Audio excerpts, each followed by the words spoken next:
स्वयं शिव, स्वयं शंकर ही आद्य गुरु शंकराचार्य के रूप में प्रकट हुए और प्रकट होकर के हमारे वैदिक शास्त्रों को, हमारे धर्म को, हमारे सनातन को सुरक्षित किया, हमारे देवी देवताओं को, हमारे इष्टों को, हमारे धामों को पुनर्स्थापित किया। अनेक अनेक स्तुतियां लिख करके हम सबको स्तोत्र प्रदान किए। ऐसे आद्य गुरु शंकराचार्य। आद्य गुरु शंकराचार्य जब अपनी बाल अवस्था में थे तभी उनको अनुभव होने लगा कि मेरे जीवन का उद्देश्य जगत कल्याण, सनातन कल्याण, धर्म कल्याण है और उसके लिए मुझे गृहस्थाश्रम का त्याग करना होगा। तब अपनी मां के चरणों में निवेदन करते हुए कहते हैं कि मां, मुझे आज्ञा दें। मैं समझ चुका हूं अपने जीवन के उद्देश्य को कि मैं गृहस्थाश्रम में नहीं रह सकता, मुझे संन्यास ग्रहण करना पड़ेगा, लेकिन आपकी आज्ञा के बिना नहीं जाऊंगा। आप आज्ञा करेंगी तो ही मैं ग्रहण करूंगा। कोई मां अपने पुत्र को कैसे कह सकती है कि तुम संन्यास ले लो? हम भी अपनी मां के इकलौते हैं। हम इतनी कथाएं करने जाते हैं, महीना दो दो महीना बाहर रहते हैं, हमारी मां खुद व्याकुल रहती है। एक मां का ममत्व, उसके आगे ज्ञान भी नतमस्तक होता है। मां के ममत्व के आगे परमात्मा भी नतमस्तक होता है। मां के ममत्व के आगे कभी कभी तीनों लोक नतमस्तक हो जाते हैं। वो ममता है, वो प्रेम की चरमोत्कृष्ट स्थिति है, उस पर उसको कोई आक्षेप नहीं कर सकता। आद्य गुरु शंकराचार्य को मां ने कहा कि मैं अपने पुत्र को कैसे भेज दूं? आज्ञा नहीं दी। मां ने मना कर दिया कि नहीं, सन्यास नहीं लेना है। तो ठीक है मां, जैसी आपकी आज्ञा। दोबारा जिद नहीं की मां से। एक दिन मां के साथ स्नान करने के लिए नदी में गए तो एक मगरमच्छ आया और आकर के बालक शंकराचार्य के पैर पकड़ लिया और पकड़ करके भीतर ले जाने लगा। तो उन्होंने एक बार घोष किया, मां बचाओ। अब तो मां ने प्रयास किया, लोगों को बुलाने लगी, जल्दी आओ जल्दी आओ, बचाओ बचाओ बचाओ। तब बीच नदी में डूबते डूबते शंकराचार्य भगवान अपनी मां से कह रहे हैं, मां मुझे कोई नहीं बचा पाएगा, केवल एक तरीका है। बोले क्या? मुझे आज्ञा दे दो कि मैं सन्यास ग्रहण कर लूं। आप अभी आज्ञा दे दीजिए। कोई अपने बालक को डूबता कैसे देखे? मां ने कहा, तू जैसे चाहे वैसे रहना, तू चाहे तो सन्यास ले लेना, लेकिन तू वापस बाहर आ जा। जैसे सन्यास की आज्ञा दी, ग्राह ने पैर छोड़ दिया, चला गया और बालक शंकराचार्य बाहर आ गए और मां से कहा, मां बस आपकी आज्ञा की प्रतीक्षा। अब इस कथा से आपको क्या समझ में आया? आपका उद्देश्य यदि पवित्र है, आपकी विचारधारा यदि पवित्र है, आपकी मनोबुद्धि यदि किसी कार्य के प्रति पूर्ण समर्पित है, तो माता पिता पत्नी इनकी आज्ञा ना भी मिले तो प्रकृति ऐसी योजना बनाएगी कि आपका वह कार्य हो, कैसे भी हो। श्रीमद वल्लभाचार्य जी महाराज गृह त्याग का भाव रख रहे थे, लेकिन पत्नी से आज्ञा ले रहे थे कि आप कहो तो मैं जाऊं। पत्नी ने नहीं कहा, आज्ञा नहीं दी। और जब तक पत्नी नहीं कहे कैसे जाऊं मैं? पत्नी कहेगी तो ही जाएंगे। और गृहस्थी का ये नियम है कि अगर उसको गृहस्थाश्रम के बाद सन्यास लेना है तो पत्नी की आज्ञा लेनी होगी, और विवाह से पहले सन्यास चाहिए तो माता पिता की आज्ञा लेनी होगी। इतने में ही कुछ दिन बाद घर में आग लगी, और जैसी घर में आग लगी तो आप तो भीतर ही बैठे थे। इतने में पत्नी जोर से चिल्ला के बोली, जल्दी घर से निकल जाओ। जैसे ही ये बात सुनी, बोले बस यही आज्ञा ही तो चाह रहा था मैं आपसे, आपने आज्ञा दे दी, अब जा रहे हैं। अब घर में आग लगना भी उनके पवित्र उद्देश्य के कारण, क्योंकि पत्नी की आज्ञा तभी होगी। निकल गए काशी। तो उद्देश्य यदि आपका पवित्र है तो प्रकृति लग जाएगी आपको उस वस्तु को प्राप्त कराने में, और उद्देश्य अपवित्र है तो कई बार वस्तु मिलने पर भी आपका सर्वनाश कर देगी। जैसे रावण चाहता था कि मैं दिग्विजय करूं, क्या ज्ञान नहीं था, क्या संस्कृत नहीं बोलता था, क्या स्तुतियां नहीं बनाता था। स्वयं महादेव जाते थे लंका उसके पास और वहीं बैठ करके अपना अभिषेक कराते थे, नवीन नवीन रचनाएं बना करके महादेव के चरणों में अर्पित करता था, लेकिन सब कुछ होते हुए भी उद्देश्य उसका पवित्र नहीं था। मिली तो सब वस्तु जो जो वो चाहता था, लेकिन उसका परिणाम आज तक भोग रहा है रावण। आज तक जलाया जाता उसके स्वरूप को। तो मां ने आज्ञा तो दे दी, लेकिन शंकराचार्य जी से कहा, सुनो तुम भले ही सन्यास ग्रहण कर लो, लेकिन मेरी एक इच्छा पूरी करनी होगी। क्या? कि मेरे अंतिम काल में आपको आना पड़ेगा। आप मेरे सामने होगे, मैं आपको देखते हुए प्राण त्यागूंगी, ये वचन मुझे देना होगा। आज भी हमारे शास्त्रों में नियम है कि अगर त्रिदंड भी आपने धारण किया है, आप किसी के सामने नहीं झुकेंगे, लेकिन अगर परम विरक्त हो चुके हैं, सन्यास धारण कर लिया, त्रिदंड हाथ में ले लिया है, आप मंच पर बैठ करके वैदिक भावों का प्रवचन कर रहे हैं, और उसी समय यदि आपकी मां प्रवचन में आ जाए और उनको यदि आपने सर झुकाकर हाथ जोड़ के प्रणाम नहीं किया, तो आपको अपराध लगेगा, क्योंकि जन्मदात्री मां है। चाहे सन्यास हो, विरक्त, वैसे तो अधिकार, ऐसे अनुमति तो नहीं है कि सन्यास के बाद मां पिता के समीप उस भाव से रहा जाए, लेकिन फिर भी मां की सेवा का अधिकार तो है। मां को सेवा तो कर सकते हैं। तो शंकराचार्य जी ने कह दिया, ठीक है मां, और अपनी मां के अंतिम समय गए हैं, उनको दर्शन दिया। सूरदास, दो नेत्र नहीं है उनके, लेकिन बिना नेत्रों के भी ठाकुर जी के उस स्वरूप का दर्शन करते हैं जो नेत्र वाले भी नहीं कर सकते।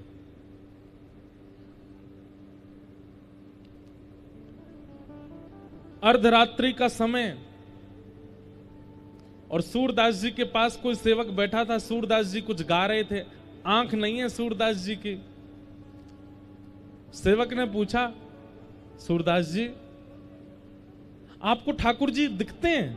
बोले, हाँ मुझे ठाकुर जी ही दिखते हैं और कोई नहीं दिखता। अच्छा तो एक बात बताओ, अभी ठाकुर जी कहां हैं? इस समय अर्धरात्रि हो रही है, बताओ अभी ठाकुर जी कहां हैं और क्या कर रहे हैं? तो सूरदास जी जोर से हंसने लगे और हंसते हुए बोले, ठाकुर जी गिरिराज जी के पास में एक गांव है, वहां गांव में एक गोपी, वो पूरे घर को भोजन प्रसाद पवा दे, सबन को सुवा दे, और रात में रोज अपने घर पर चूल्हा चेताए करके और गरम गरम रोटी बनाए के रोज बाट निहारे कि ठाकुर जी कभी आओ, आकर के मेरे घर को प्रसाद पाओ। मंदिर में तो रोज एक साई भोजन मिलता होगा आपको, मैं नई नई सामग्री बना करके पवाऊंगी, ठाकुर जी आप आओ। ठाकुर जी वही गोपी के यहां गए और वाके हाथ से रोटी खा रहे हैं, हाथन की बढ़िया पानी लगा करके रोटी बनाई है, वही पा रहे हैं ठाकुर जी, अभी मुंह दिख रहे हैं। सेवक बोला, कहां पर रहती है ये गोपी? बोले, पास में एक गांव है, वहां गांव में एक पोखर है, उस पोखर के पास में 3रे नंबर को घर है, वही घर में है। आधी रात में ही वो सेवक भागा और जैसे ही जाकर के उसने जाके देखा तो वहां क्या दिखता है कि चूल्हा ठंडा हो गया है और वो जो गोपी थी ना, वो अचेत अवस्था में थी, नेत्रों से अविरल अश्रुधार गिर रही थी और बड़ी सुंदर सुगंध आ रही थी उसके घर में। जाकर के सेवक ने कहा, अरे सखी तू इतनी आनंद में कैसे, कहां भयो? तो वो कहवे कि अरे इतने दिनाते पुकार रही, इतने दिनाते बुला रही, आज मेरे घर साक्षात नंद नंदन आए और मेरे हाथ से रोटी पाए करके गए। आज मुझको सुख प्रदान करके गए, अपनों बना करके गए, मेरी सेवा स्वीकार करके गए हैं। उस सेवक ने जब ये बात सुनी दौड़ करके गए और श्री सूरदास जी के चरणों में प्रणाम किया। बोले भगवान आप धन्य हैं, आपके पास नेत्र नहीं है लेकिन आपको प्रत्यक्ष पता है कि ठाकुर जी कहां क्या लीला कर रहे हैं, कैसे। मुझे और कुछ नहीं जानना, केवल इतना बताइए कि आप बिना नेत्रों के ठाकुर जी का ये अनुभव कैसे कर लेते हैं कि वो कहां क्या लीला कर रहे हैं। तब सूरदास जी कहते हैं ये पद जो अभी हम गा रहे थे, भरोसा किसमें, दृढ़ चरणन केरो, अपने गुरु के प्रति प्रगाढ़ भरोसा, गुरु के प्रति अखंड भरोसा, गुरु आज्ञा के प्रति अविचल विश्वास, उसका यह प्रमाण है कि मैं नेत्र ना होते हुए भी ठाकुर जी की लीला का अनुभव कर लेता हूं, दर्शन कर लेता हूं। जन्म लेते ही जो परमात्मा अपने माता पिता से अन्वयाद इतरतः गोकुल चले गए। मथुरा में जन्म भयो ठाकुर जी को, वसुदेव देवकी के यहां जन्मे हैं, लेकिन जन्म लेते ही ठाकुर जी कहां चले गए, गोकुल चले गए, नंद यशोदा के पास चले गए। चार थे स्वविज्ञ स्वराट, जो अविज्ञ हैं, अनविज्ञ नहीं है, सब जानते हैं। पूतना रूप बदल करके आई, अघासुर बकासुर धेनुकासुर सब रूप बदल करके आए, लेकिन सबको पहचान गए। अब इसमें कई भक्ति भाव भी छुपे हैं। जैसे अन्वयाद तरतः ठाकुर जी चले गए, इसका मतलब क्या है, संयोग और वियोग। और भक्ति ही नहीं, किसी भी वस्तु के प्रति प्रेम हो, वो वियोग जब तक नहीं होगा तब तक उसका अभाव आप नहीं देखोगे, तब तक वह प्रेम पुष्ट नहीं होगा। भक्ति की पुष्टता में तो वियोग आवश्यक है। तो ठाकुर जी अपने माता पिता को, जन्मदात्री माता पिता को छोड़ के अन्वयाद इतरतः गोकुल चले गए। और वहां भी कैसे रहते हैं, बोले चार थे स्वविज्ञ स्वराट, सबसे विज्ञ हैं। कौन आर्थी है, कौन अर्थार्थी है, सबसे विज्ञ हैं, सब जानते हैं। और कैसे हैं, बोले स्वराट, कृष्ण परक अर्थ है। गोपियां कभी कभी ठाकुर जी से मक्खन छुपा करके अंधेरे में धर देती हैं। लाला अंधेरे ते भय लगे, भीतर न आवे गो। लेकिन ठाकुर जी कैसे हैं, बोले स्वराट। एक कृष्ण करणामृत ग्रंथ है, उसमें विल्लु मंगल जी वर्णन करते हैं, बहुत ध्यान से सुनिएगा। हमारी किशोरी जी राधा रानी और ठाकुर जी को प्रकाश में नहीं देखती हैं। जब निकुंज में लीला होती है तो किशोरी जी ठाकुर जी को लेकर सघन वन में जाती हैं, जहां पर गहरा वन हो, सूर्य का प्रकाश भीतर ना आ पाता हो। एक दिन गोपियों ने पूछा, हे श्यामाजू, एक तो श्याम सुंदर पहले थे इतने कारे, ये सांवरे हैं, ऊपर से आप इनको अंधेरे वन में ले जाती हो, बिल्कुल जहां सूर्य का प्रकाश नहीं आता। इसीलिए हमारे ठाकुर जी का नाम कुंज बिहारी। कुंज बिहारी मतलब जो ऐसे लता पत्रों की कुंज के भीतर रहते हैं, उनका नाम है कुंज बिहारी। ठाकुर जी प्रकाश में नहीं रहते, सूर्य के नीचे नहीं रहते, वृक्ष के नीचे रहेंगे, कुंज निकुंजों में रहेंगे, सघन वन में रहेंगे। तो किशोरी जी से पूछा कि आप ठाकुर जी को सघन वन में क्यों ले जाती हो? तब किशोरी जी कहती हैं, अरे मैं तो को कहा बताऊं, ये नंद जी को लाला प्रकाश में जितना सुंदर लगे ना, ये अंधेरे में बातें ज्यादा सुंदर लगे। बोले क्यों? बोले ज्यों ज्यों अंधेरो है तो जावे, ज्यों ज्यों सघन वन प्रकट होवे, त्यों त्यों कृष्ण के जो वास्तविक अंग की कांति है। ठाकुर जी का वर्ण भी कृष्ण है और कांति भी कृष्ण है, मणि की तरह चमकते हैं ठाकुर जी। बोले जब सघन वन में, घनघोर वन में भीतर जाते हैं जहां सूर्य का प्रकाश नहीं, वहां ठाकुर जी के रों रों चमकते हैं, वहां ठाकुर जी का मुख गाल चमकता है, ठाकुर जी के कर्णरंध्र चमकते हैं, नाक चमकती है, ठाकुर जी का मुख ऐसे जैसे मानो कोई मणि चमक रही हो। और उन श्री कृष्ण का दर्शन अद्भुत होता है। तो विल्लू मंगल जी कहते हैं कि ठाकुर जी जितने अंधेरे में जाते हैं, जितनी अमावस्या की रात होती है, श्याम सुंदर उतने ज्यादा प्यारे लगते हैं। क्यों? क्योंकि उनकी कांति कृष्ण है, स्वराट। ठाकुर जी को प्रकाशित होने के लिए सूर्य चंद्र की आवश्यकता नहीं है, वो स्वयं से प्रकाशित रहते हैं, प्रकाशित रहते हैं ठाकुर जी। कितनी भी अंधेरे में छिपाए दें, गोपी ले जाए के मटको, लेकिन ठाकुर जी जैसे जैसे अंधेरे में प्रवेश करते हैं वो स्वयं ही चमकने लग जाते हैं और उनको दिख जाता है कहां क्या है।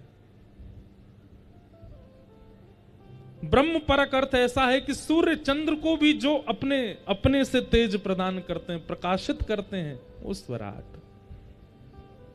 और तेने ब्रह्म हृदय आदि कवि, आदि कवि ब्रह्मा को भी जिन्होंने अपनी लीला से ज्ञान प्रदान किया। संपूर्ण कृष्ण लीला है एक ही श्लोक में।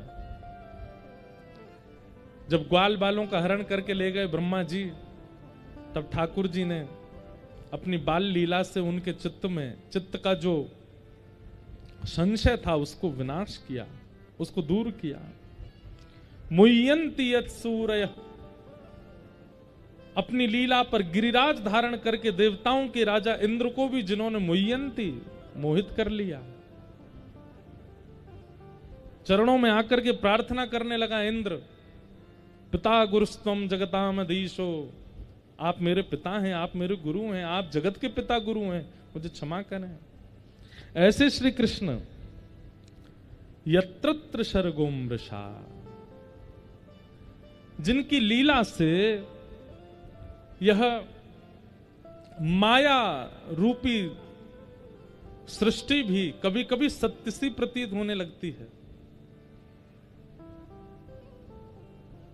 जो सृष्टि अमृष है, सत्य नहीं है।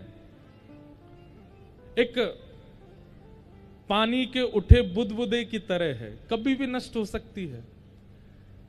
लेकिन इसका अर्थ करते हुए हमारे ब्रज के रसिक संत कहते हैं कि अगर कृष्ण भक्ति चित्त में है तो यह सृष्टि भी कहीं ना कहीं सार्थक लगेगी, ये माया भी सार्थक लगने लगेगी। जिनकी लीला, जिनकी कथा, जिनका स्मरण, जिनका नाम इस पृथ्वी की स्थिति को सार्थक बनाता है। धामना स्वेन सदा निरस्त कुहकम सत्यम परम धीमहि।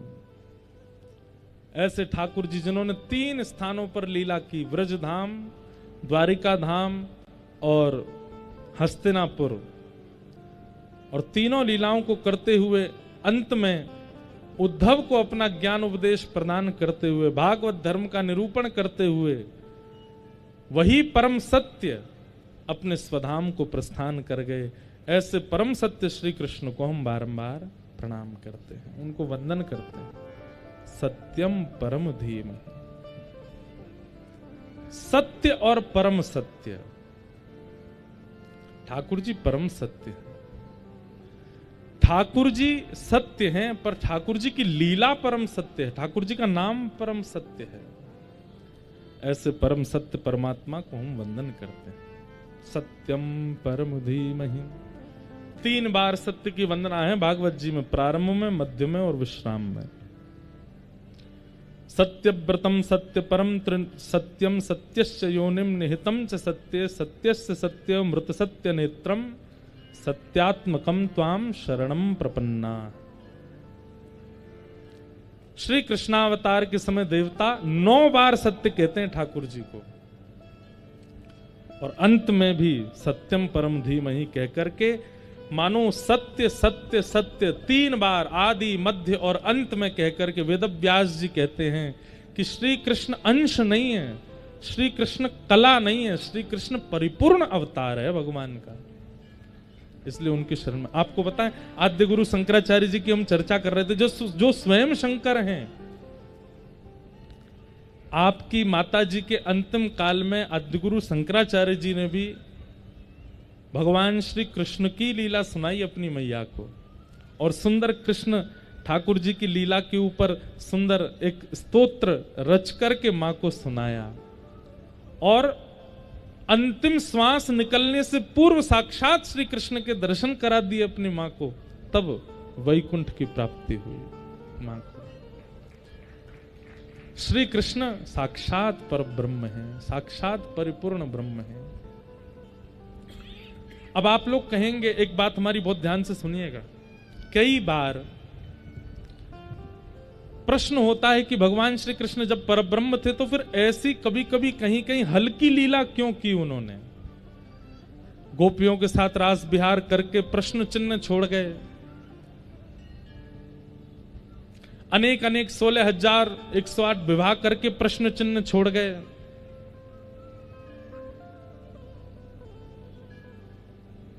कहीं ना कहीं ये प्रश्न है, वो जब परमात्मा थे तो उनको ऐसी लीला करनी थी कि उस पर कोई प्रश्न उठा ही ना सके।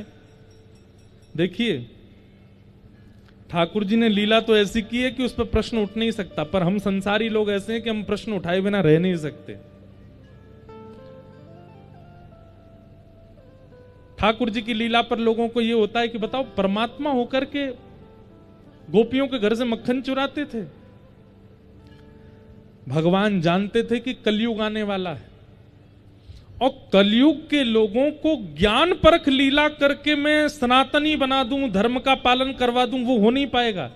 उसके लिए मुझे अपनी प्रभुता त्याग करके सामान्यों की तरह लीला करनी पड़ेगी। और वो सामान्य सहज दैन्य युक्त लीला जब होगी और उसको जब कलयुग के लोग सुनेंगे, तब जल्दी सनातन के प्रति उनका प्रेम बढ़ेगा। अब श्री कृष्ण कौन है? परमात्मा। श्री कृष्ण कौन है? परब्रह्म है। जिनकी भ्रकुटी टेढ़ी करने पर पृथ्वी पर भूचाल आ जाता है, वो परमात्मा। उनकी वृंदावन में स्थिति क्या है? बड़ी सुंदर लीला है। एक गोपी यशोदा मैया के पास आई, मैया ते आके बोली, मैया मेरे घर में आज पूजन होएगा। ब्रजभाषा समझोगे आप लोग? मेरे घर में आज पूजन होएगा। मैया बोली, अच्छा तो मैया आपके गौशाला में सुरभि गाय है और सुरभि गैया का जो गोबर है ना, उस गोबर में से एक अद्भुत सुगंधी आती है। तो मेरा मन है कि आपकी सुरभि गैया को गोबर में अपने घर ले जाऊं और वही को चौका करूं, तब पंडित जी आके वैदिक मंत्र बोले और अनुष्ठान होएगा घर पे। आपकी आज्ञा हो तो मैं सुरभि को गोबर ले जाऊं। 9 लाख गैया है यशोदा मैया के यहाँ। मैया बोली, ये वो कोई पूछवे की बात है? अरे गोबर कोई पूछ के लिए हो जाए? सामने गौशाला, इतनी गैया हैं, गोबर कर रही हैं, जा सुरभि को ले ले, थोड़ा बहुत गोबर ले जा अपने घर। लेकिन ये सारी बातें ठाकुर जी सुन रहे थे भीतर खड़े खड़े। ठाकुर जी निकल के बाहर आए, मैया जी तेने कहा कियो? मैया बोली, कहा भैया तेने वह गोपी को कैसे कह दे कि तू गोबर ले जा? मैया बोली, लाला तू भी ऐसी बात करे, तू तो ऐसे यहां पूछवे आगो जैसे वो सोनो ले जा रही हो, चांदी ले जा रही हो, रत्न ले जा रही हो। अरे मैया तू बहुत बोरी है, तू जाने ना है? तो को पता 33 कोटि देवता गैया में रहे में? बोले हाँ। बता लक्ष्मी कहां रहे वे? यशोदा मैया बोली, लक्ष्मी तो गोबर में रहे। तो बोले तेने अपनी घर की लक्ष्मी दे दी, दूसरी गोपी है और यूं कह रही है सोनो तो दियो ना, चांदी तो दियो ना। मैया जा घर में गैया को गोबर ना गिरे ना, वहां घर ते लक्ष्मी चली जाए, और तेने अपनी घर की लक्ष्मी दे दी वाह, मैं तो ना ले जान दूंगा। यशोदा मैया हंसन लगी, अच्छा तो तू जा, तू गोपी से बात कर ले। अब ये परब्रह्म की लीला है, परमात्मा की लीला है। सुनो, ठाकुर जी गए गोपी के पास, जाके खड़े गए, ऐरी गोपी, हाँ लाला ऐसी ऐसी मुफ्त में ले जाएगी तू गोबर है? कछु दे के जानो पड़ेगा तो है। गोपी बोली, लाला गोबर की कोई रकम होवे, गोबर को कोई दाम होवे? अरे हम गोकुल में रहे जहां लाखों गौवंश है, वहां को नाम गोकुल है, अनेकों गोबर हैं सब जगह, लेकिन मोको तो सुरभि को गोबर चाहिए, या हमारे लेवे आ गई, और या को कोई दाम थोड़ी होयो करे। ठाकुर जी बोले, नहीं हम तो दाम लेंगे। बता गैया कौन की? बोले लाला तेरी। या गैया ने जो चारों खाए वो चारों कौन को? बोले लाला तेरो। वह चारों को पैसा दे के खरीद के कौन लाया? बोले हमारे पिताजी।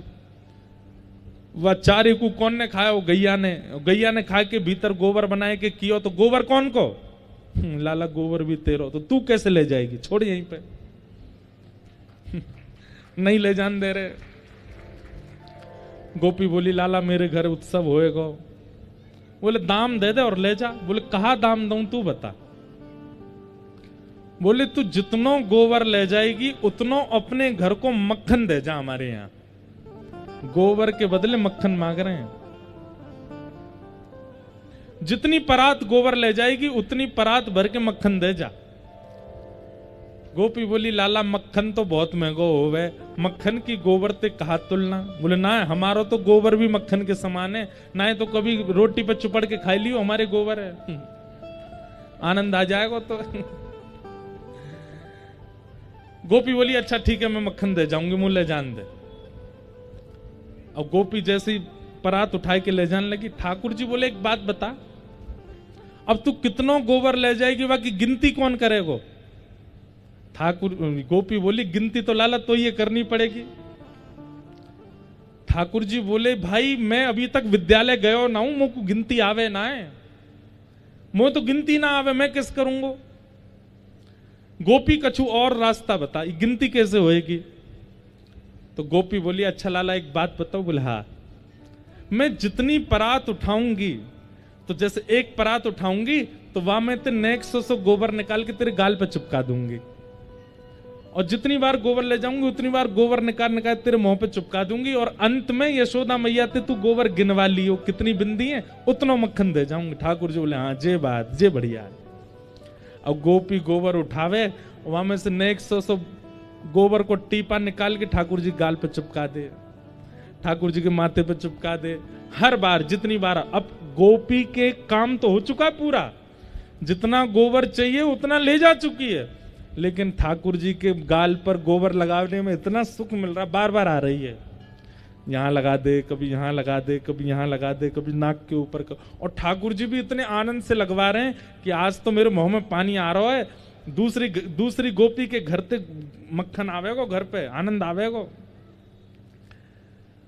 ठाकुर जी इतने प्रसन्न है रहे हैं, जैसे कोई बालक को पिताजी कहते हैं चॉकलेट दिलाऊंगा तो बालक उछलने लगता है, चॉकलेट मिलेगी। ऐसे ठाकुर जी बड़े आनंद में आज हमारे घर दूसरी गोपी के घर से मक्खन आवे को। कमी नहीं है घर में, लेकिन बच्चों का स्वभाव है दूसरे के घर की सामग्री ज्यादा बढ़िया लगती है। इतने में गोपी ने कहा कियो अब की बार जब गोबर उचायो तो लाला के बगल में जाए के नेक वो परात टेढ़ी कर दी, और वो गोबर सबरो ठाकुर जी के मुंह पे ही गिर गो, सबरो मुंह पे गिर गो। जैसे ही मुंह पे गोबर गिरो, ठाकुर जी दौड़े दौड़े गए, देख मैया देख, या गोपी ने कहा कियो देख मेरे संग कहा कर दियो, पूरे ठाकुर जी गोबर में है गए। यशोदा मैया लेके बैठी लाला को अपने सुंदर वस्त्र से जैसे ही मुंह पहुंचने लगी, ठाकुर जी मैया मैया रुक जा रुक जा रुक जा, मेरे मुंह मत पहुंचियो। बोले क्यों? छोटी छोटी बिंदी लग रही है भीतर, तेने पहुंच दियो सबरी मिट जाएंगी, और फिर गोपी उतनो मक्खन ना देवेगी, नेक अचक अचक के साफ कर। यशोदा मैया जोर से हंसन लगी। बोले वारे लाला, तेरे घर में घी को कुआं है, तेरे घर में मक्खन के पहाड़ खड़े हैं, लेकिन फिर भी दूसरी गोपीन के घर को मक्खन खावे को तू कैसो आदि है? ना मैया तू धीमे ते हटा, बिंदी ने गिन कितनी बिंदी है, और उतनी बिंदी मुझको बता दे, मैं बाकी यहां तो मक्खन लेके आऊंगा। ये हैं ठाकुर जी, ये वो परमात्मा हैं जिनके मुस्कुराहट से पूरी संसार बन जाता है, और जिनके जरा सी भ्रकुटी टेढ़ी करने पर नूतन प्रलय हो जाता है, जिनकी श्वास लेने पर समुद्र में तूफान आ जाते हैं, जिनके बैठ जाने से सूर्यास्त हो जाता है, जिनके खड़े होते ही सूर्य उदय हो जाता है, जिनके नेत्रों पर सारा ब्रह्मांड नृत्य करता है, वो परमात्मा ब्रज में जाकर के ऐसी लीला करते हैं, अपनी प्रभुता भूल जाते हैं, अपनी श्रेष्ठता भूल जाते हैं। क्यों? ताकि हम कलयुगी जीवों को सामान्य लीला से भक्ति के मार्ग पर ला सकें। ज्यादा ज्ञान परक और ज्यादा वैदुष्य परक लीला नहीं की ठाकुर जी ने, ताकि हम कलयुग के लोगों को भक्ति मार्ग स्वीकार करने में कठिनाई ना हो, इसलिए।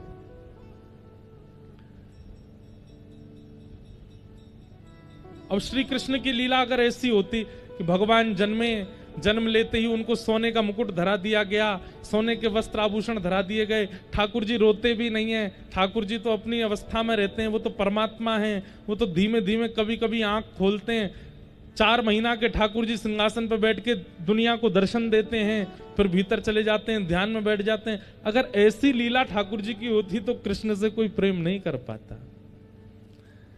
ये प्रेम क्यों कर रहे हो आप ठाकुर जी से? क्योंकि वे अपनी प्रभुता त्याग करके लीला कर रहे हैं, अपनी प्रभुता छोड़ करके लीला कर रहे हैं। और उस लीला को करने का एक ही उद्देश्य, मुझे और आपको प्रेम भक्ति मार्ग प्रदान करना।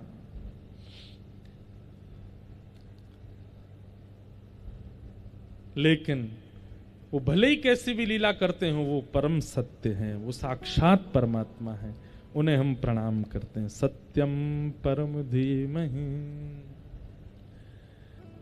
भागवत जी का विषय क्या है?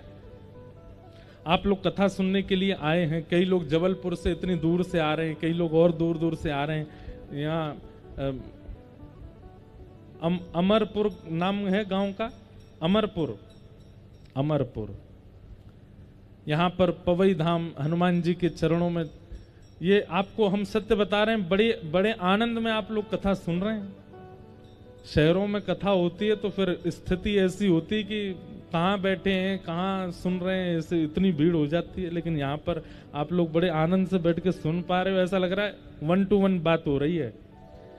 तो ये सौभाग्य है कि ऐसी जगह पर आप कथा सुन पा रहे हो।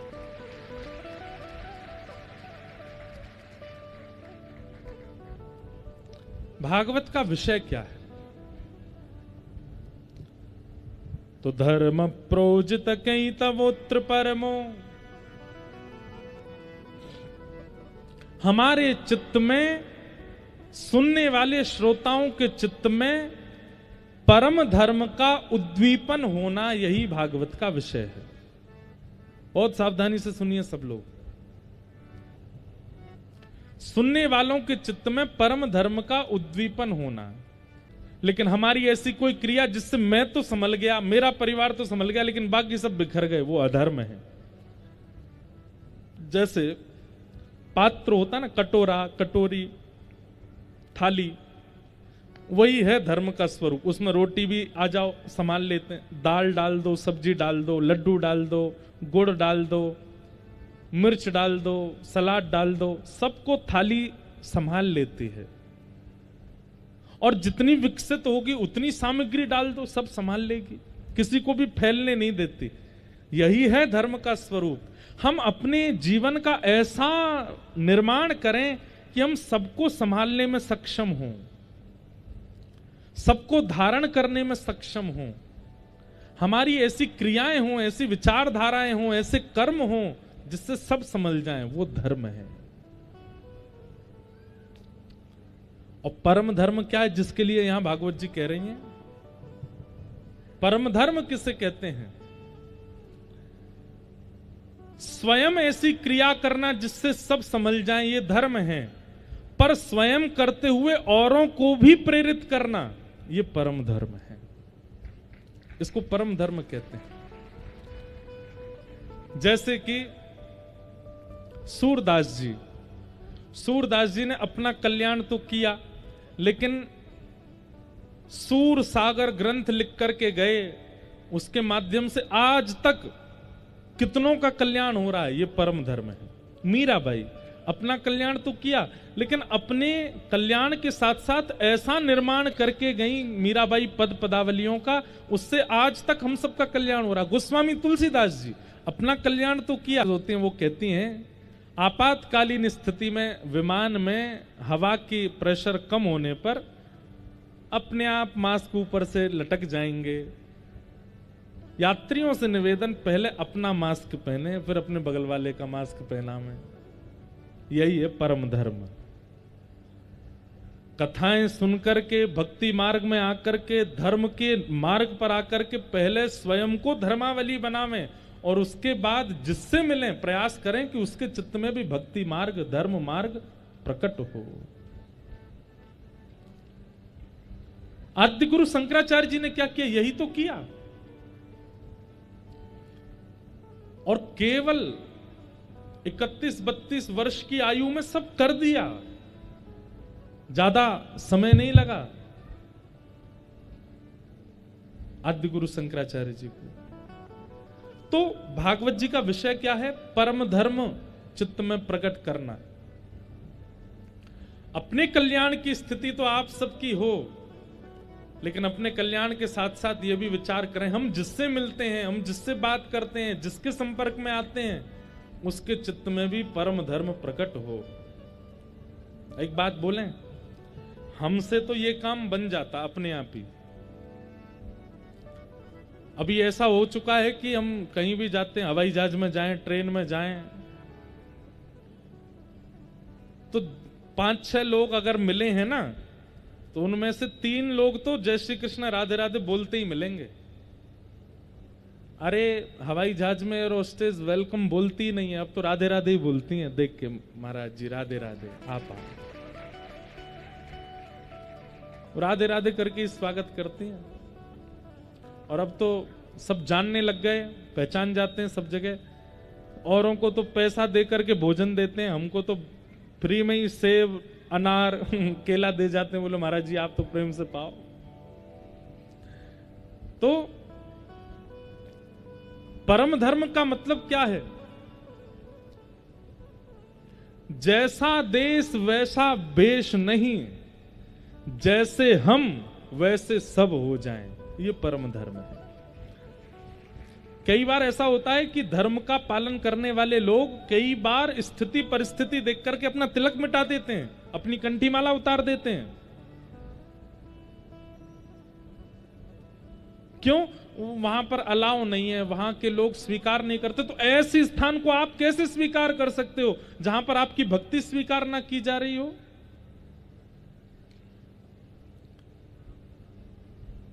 जाके ही न राम वै देही तजियता ही कोटि वै रिसम यद्यपि परम स्नेही। गोस्वामी जी कहते हैं उसका त्याग करो जिसके चित्त में ठाकुर जी नहीं है। तो श्रीमद् भागवत क्या करती है? परम धर्म का बीज बोती है हमारे चित्त में। और एक बात हमारी बहुत ध्यान से सुनिएगा, आप यदि श्रीमद् भागवत के श्रोता बन चुके हैं और लंबे समय तक भागवत जी की कथा सुन रहे हैं, तो आपके चित्त में एक स्थिति आ जाएगी। क्या?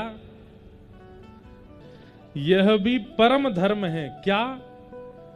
जिसके चित्त में भक्ति नहीं है, जिसके चित्त में ठाकुर जी के प्रति प्रेम नहीं है, जिसके चित्त में धर्म नहीं है, जिसके चित्त में सनातन भाव नहीं है, उसका त्याग ये भी परम धर्म है।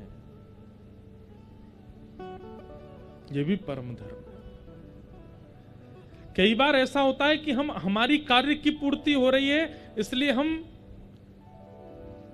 जिनके चित्त में धर्म नहीं है, परम धर्म नहीं है, उनका संग करते हैं।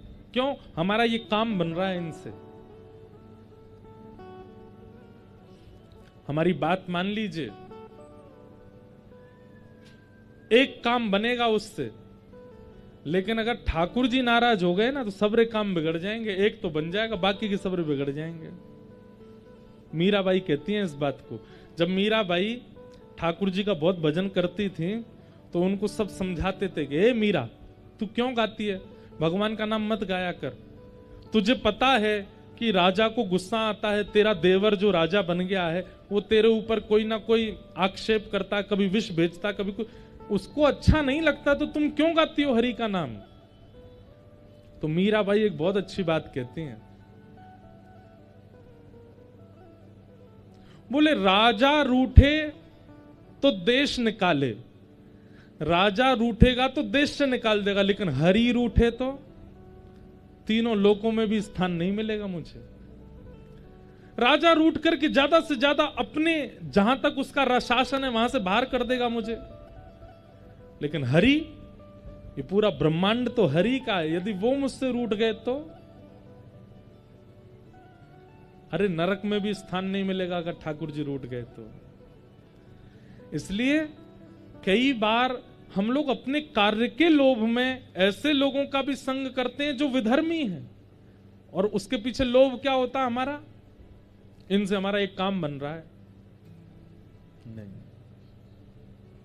कई बार हम ऐसी जगह कथा करने चले जाते हैं, वहां के जो कथा पूरा व्यवस्था आदि करने वाले यजमान हो चाहे जो हो, उन लोगों के अंदर ना तो श्रद्धा है, ना प्रेम है, ना भक्ति है, ना समर्पण है, केवल यश कीर्ति और धन अर्जन के लिए कथा करा देते हैं। अब ऐसे में हम क्या करें? तो हम फिर उनको प्रधान ना मान करके उस स्थान को और उस स्थान के जो श्रोता आ रहे हैं उनको प्रधान मान के कथा पूरी करते हैं। 7 दिन निकले और हम चले, जाके ही न राम वैदेही तजिए ताही, और हम अपनी कथा में स्पष्ट रूप से कह देते हैं मंच से, धन अर्जन के लिए, प्रतिष्ठा पाने के लिए, समाज में हमारा नाम हो जाए, इसलिए 4 लोगों में हमारी ख्याति हो जाए, इन सब क्रियाओं को मद्देनजर रखते हुए जो कथा का क्रम कराते हैं ना, ठाकुर जी भी फिर उनसे कहते हैं अच्छा स्वार्थी, अपने स्वार्थ के लिए कथा करा रहा है। कथा पूरी होते ही फिर ठाकुर जी विपरीत शनि 7.5 चलाते हैं उसके ऊपर। तो इसलिए कथा श्रवण और कथा कराने के पीछे कोई और उद्देश्य नहीं होना चाहिए, प्रेम लक्षणा भक्ति बस। कई बार हरि विमुख लोगों से पाला पड़ता है हमारा भी, लेकिन ऐसी जगह श्रीमद् भागवत जी में ही वर्णन किया गया एकादश स्कंद में कि जब हरि विमुखों से मिलो और कुछ समय आपको रहना ही है उनके साथ, तो कैसे रहो? मौनमास्ताम, मौन रहो, हाँ जी करते रहो, अपने कार्य को पूर्ण करके वहां से प्रस्थान करो, पर हरि विमुख और हरिजन विमुख इनका संग नहीं करना, ये परम धर्म है। धर्म प्रोजित कई तवोत्र परमो निर्मत सनानाम सताम। अब यहां पर बात आई दूसरा, भागवत जी का अधिकारी कौन है? श्रीमद् भागवत कथा कहने और सुनने का अधिकार किसको है? तो कहते हैं निर्मत सराणाम सताम, जिसके चित्त में मात्सर्य दोष नहीं है उसी को ही अधिकार है। मात्सर्य किसको कहते हैं? ईर्ष्या को। किसी की उपलब्धियां सुनकर के, किसी का यश गौरव सुनकर के, किसी की प्रतिष्ठा सुनकर के यदि आपको उससे ईर्ष्या होती है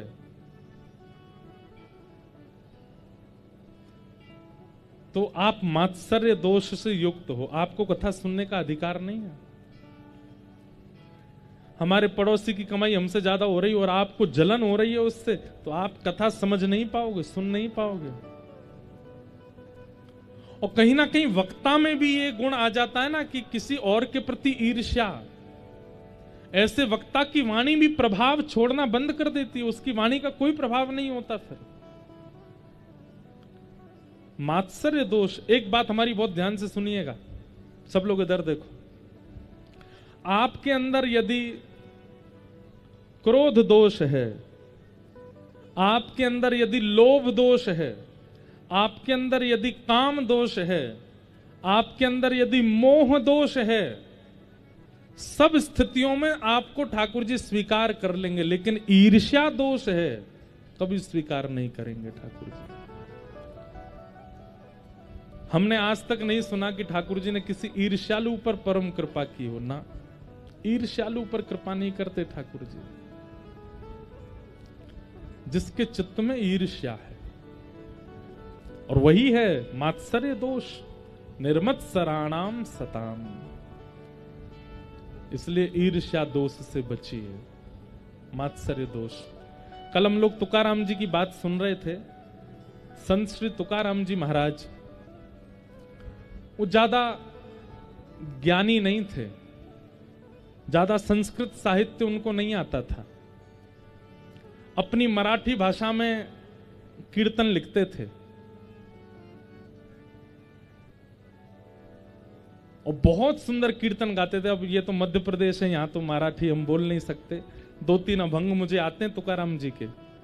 सुंदर ते ध्यान उभे विटेवरी सुंदर ते ध्यान, कर कटावरी थे बुनिया सुंदर ते ध्यान। तुकाराम जी क्या कह रहे हैं, बहुत ध्यान से सुनना। जिसका ध्यान इतना सुंदर है वो प्रत्यक्ष में कितना सुंदर होगा। जिसकी कथा इतनी सुंदर है वो प्रत्यक्ष में कितना सुंदर होगा। जिसका स्मरण इतना सुंदर है, जिसकी व्याख्या इतनी सुंदर है, वो प्रत्यक्ष यदि सामने आ गया तो हमारा क्या होगा। आहा, तुकाराम जी महाराज बहुत ज्ञानी नहीं थे, लेकिन अब ज्ञान भी दो प्रकार का होता है।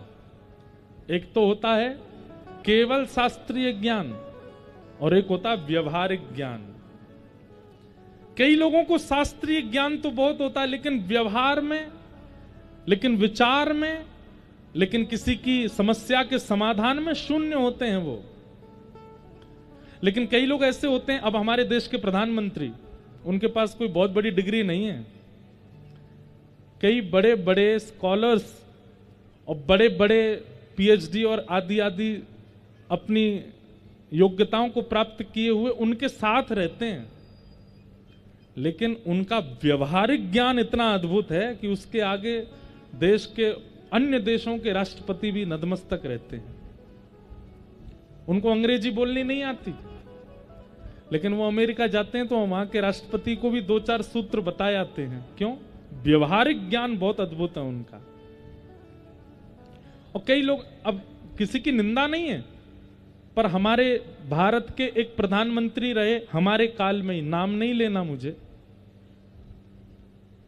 हम लोगों ने उनका दर्शन किया है। वो बोलते इतना अच्छा नहीं थे, उनका व्यवहारिक ज्ञान इतना अच्छा नहीं था, पर अर्थशास्त्री थे। उनके समय पर हमारे भारत की इकोनॉमी बहुत अच्छी थी, लेकिन वो जितने दिन प्रधानमंत्री पद पर रहे कुछ नहीं बोले। उनका एक भी स्पीच आज तक फेमस नहीं है। वैसे बहुत ज्ञानी थे, उनको अन्य प्रकार का ज्ञान बहुत था। तो ऐसे ही श्री तुकाराम जी महाराज जो थे, इनको संस्कृत बोध नहीं था, लेकिन ये मराठी में बहुत अच्छे अच्छे कीर्तन बना के गाते थे और ठाकुर जी के आगे नेत्र सजल करके गाते थे। तो एक पंडित जी थे, रामेश्वर प्रसाद नाम था उनका। इसको कहते हैं मात्सर्य दोष, ध्यान से सुनना। तो तुकाराम जी का इतना यश होने लगा कि छत्रपति शिवाजी महाराज भी उनका कीर्तन गाते थे, सुनते थे। तो एक दिन रामेश्वर प्रसाद को इतना क्रोध आया, बोले हम यहां पर घर परिवार छोड़ करके और दिन रात पढ़ाई लिखाई करके इतने विद्वान बने, इतना ज्ञान हमने अर्जित किया अपने अंदर, हमको कोई पूछता नहीं है। और ये आजकल का आया है, इसको कुछ आता नहीं, संस्कृत बोल नहीं सकता, स्तुतियों का पाठ इससे होता नहीं है, और अपनी सामान्य सी भाषा में गाता है, और इसके इतने लोग आदी होते जा रहे हैं। रामेश्वर पंडित जी ने जाकर के तुकाराम जी से पहले तो कहा कि तुम शास्त्रार्थ करके दिखाओ मुझसे। तुकाराम जी बोले मैं शास्त्र नहीं जानता, अर्थ क्या करूंगा आपके आगे। तो उन पंडित जी ने क्या किया, तुकाराम जी ने जो ग्रंथ लिखा था ना अपनी सामान्य भाषा में, वो ग्रंथ उठा करके लेकर के गए और एक तालाब में जाके फेंक दिया। बोले कोई अस्तित्व नहीं है इसका, सामान्य सी सरल भाषा में लिख दिया है, ये कोई ज्ञान है?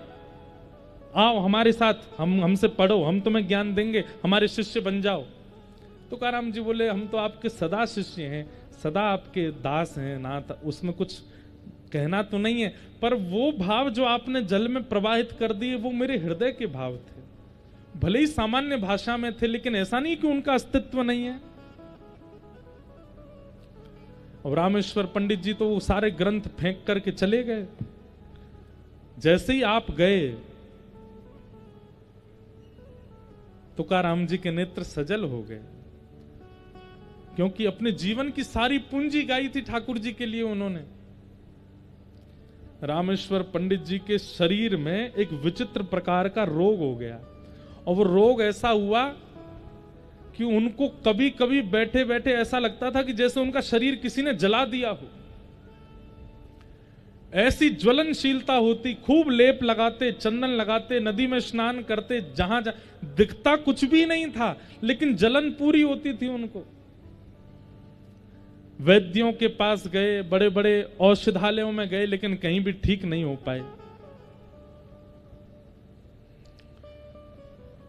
अंत तो गत्वा एक दिन बड़े व्याकुल चित्त से ठाकुर जी से कहने लगे, मैंने आपकी इतनी स्तुतियां रचना की, इतना ज्ञान, इतना आपको रिझाया, इतना आपको आपने मेरे को इतनी पीड़ा क्यों दे रहे हैं? मैंने क्या अपराध किया ऐसा? एक बात सुनेंगे हमारी। घर में कोई कलेश चलता है, आपके शरीर में कोई कष्ट है और अनेक प्रयासों से भी वो ठीक नहीं हो रहा है, तो इसके पीछे निश्चित ही कोई वैष्णव अपराध है। आपने किसी वैष्णव का अपराध किया है, किसी भक्त का अपराध किया जिसके कारण ये हो रहा है। उसी समय आपने खूब वैद्यों के चक्कर लगा लिए, खूब डॉक्टरों के पास चले गए, खूब प्रयास करने पर भी वो व्यवस्था ठीक नहीं हो। ठाकुर जी के सामने जाइएगा, हे नाथ मैंने किसी वैष्णव का अपराध किया है, या तो मुझे स्वप्न में या मुझे सांकेतिक रूप से आप बता दीजिए कि किसका अपराध हुआ है। और यदि ठाकुर जी एक सप्ताह के भीतर कोई संकेत ना करें तो फिर जो वैष्णव दिखे सबसे क्षमा मांगो, तभी आपका अपराध दूर होगा।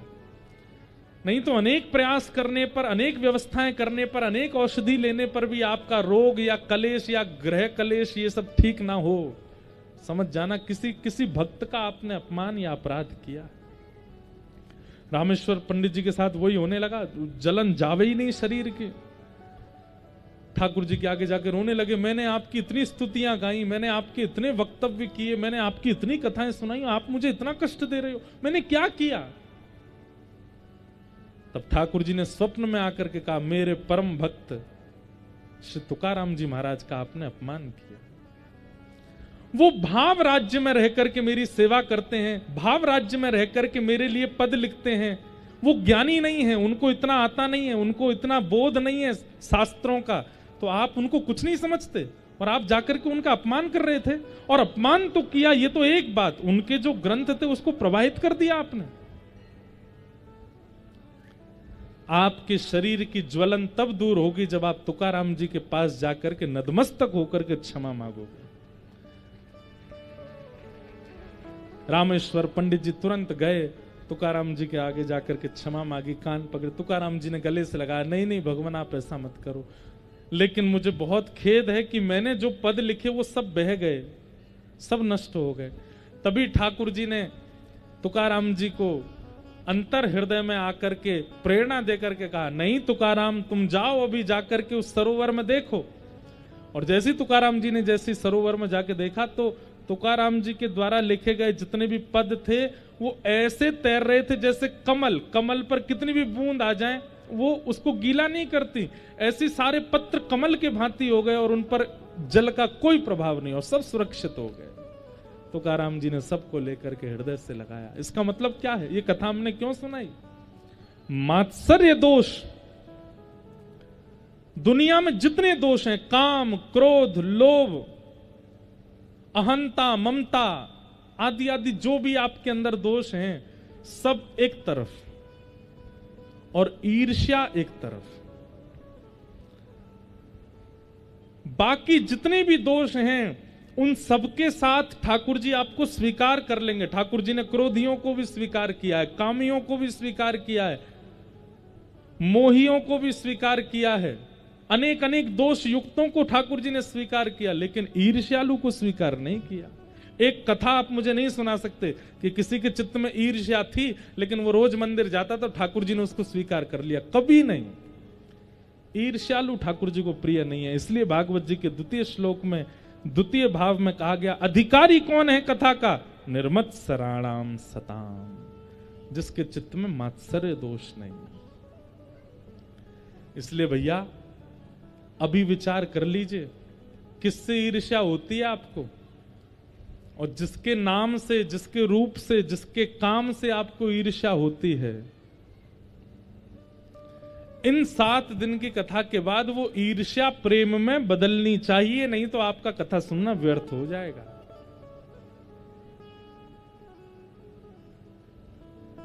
ईर्ष्या नहीं, ईर्ष्या दोष नहीं। सब में हरि को देखो, सब में हरि का दर्शन करो, सब में। अरे हम कहते हैं हरि मत देखो, लेकिन फिर भी कम से कम दुर्गुण तो मत देखो, किसी में दोष मत देखो। सबके अंदर कोई ना कोई गुण तो विराजमान है, सबके अंदर कुछ ना कुछ अच्छा तो है।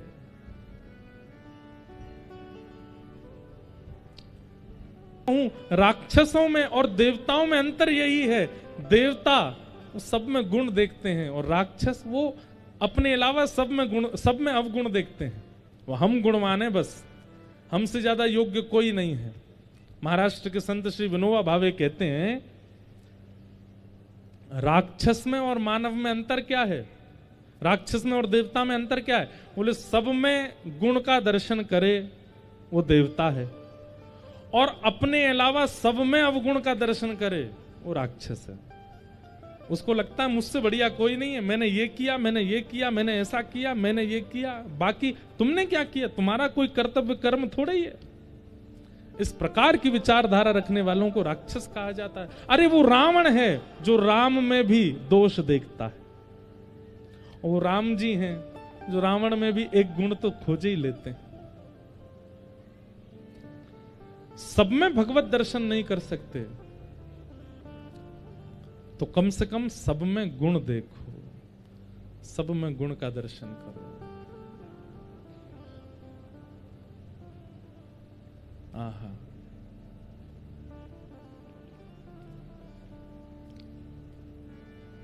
निर्मत्सराणाम सताम।